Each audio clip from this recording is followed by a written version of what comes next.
This time we're going to take a look at the very strongest of all of the chess pieces. This is the queen. You may remember from the lessons with the pawns, the rooks and the bishops.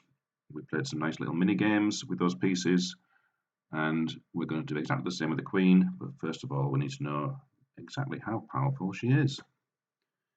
You may remember the bishops could only move on the diagonals, but as far as they wanted to move, and the rooks in lesson number 2 could go forwards, backwards or sideways as far as they wanted, but never on the diagonals.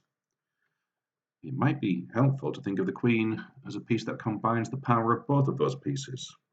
For example, she could go forwards as far as she wanted to, backwards as far as she wanted to, sideways as far as she wants to, and even as far as she wants to move along any diagonal, like this. And once we draw all the paths, you'll see how incredibly strong she is. The green arrows show all the different places she could move to. A very powerful lady.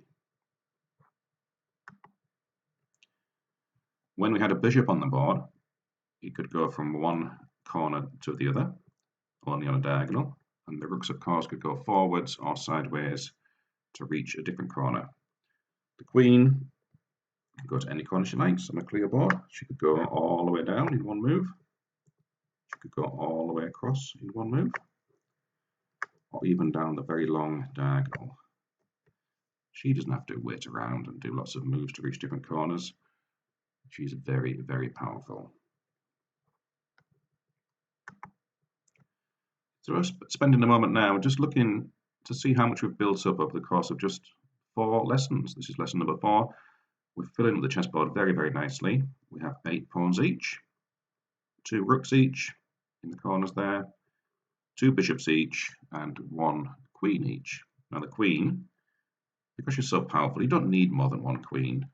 You can get more than 1 queen, which we'll cover in a future lesson, but at the start of the game, 1 is more than enough. Very important information here. When we're setting up the chess pieces, it's quite easy to get the rooks correct. They just start in the corners, can't get those wrong really. The bishops we're very familiar with now, and the pawns, of course, always start on the second line forwards. Because there's only 1 queen, but 2 squares at the centre of the back line here for both sides, we've got to try and remember which one of those squares the queen goes on. If we have 2 queens, it'd be simple. But there's only 1. And the way to remember it is the white queen starts on the white square, and the black queen always starts on the black square. One way to remember it is if she's so powerful, she might be a little bit on the bossy side. We don't know for sure, but she might well be. And if she's a little bit on the bossy side, she might want to demand her own colour. White queen on the white square, black queen on the black square. But it's really nice to see the progress we're making here. We've only got 3 gaps on each side now, and we're going to fill those gaps in over the course of the next 2 lessons. You are now familiar with the mini games from our previous videos, and if you're following the CSC worksheets, which I hope you are, because they have lots of extra material on, which supplement the videos very nicely. This of course is lesson number 4, and the mini game we're going to look at today is called Killer Queen. Now if you're a junior, you may ask your parents to sing you a song called Killer Queen and then try and get that out of your head. If you're not a junior, you'll probably know that song very well, and it's probably in your head right now while you play this mini game, Killer Queen. In the previous mini games with the rook and the bishop, we had 1 piece battling an army of pawns, and we've got exactly the same scenario here. 1 white queen facing an army of black pawns, and because she's so powerful, she needs an entire army of black pawns to play against her, so we have 8 black pawns. Even that really isn't quite enough, because if we were to talk in terms of pieces worth points, then the queen is really worth 9 points, but we only have 8 pawns. And the game as it stands is not really fair, because on the very first move, white goes first of course, you will remember from the previous lessons, the queen could actually swoop down and take a pawn straight away. And then she's very well placed to attack some more of the pawns. So that's not a fair game. We've got to do something slightly different for this one. And here we are. We start with one of the black pawns moved slightly forwards. And it's not just any old pawn, it's the pawn that's on the same line as the queen.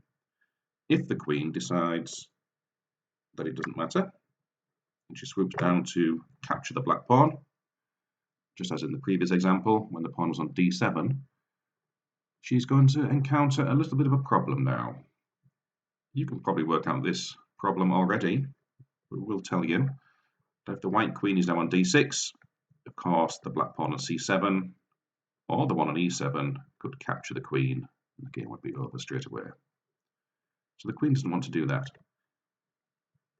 However, having fallen for that a couple of times and then losing your queen, there's a good chance you won't fall for that again.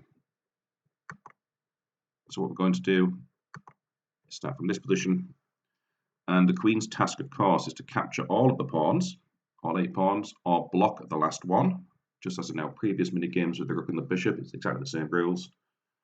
And the pawns have to either capture the queen, or they have to get one pawn to the end of the board safely, which means the queen will not be able to capture it on the very next move. Have fun with this mini game, the Killer Queen, and we'll meet again for lesson number 5. Thank you very much for watching. Don't forget to access the CSE worksheets where you'll find plenty more examples of the Queen's immense power.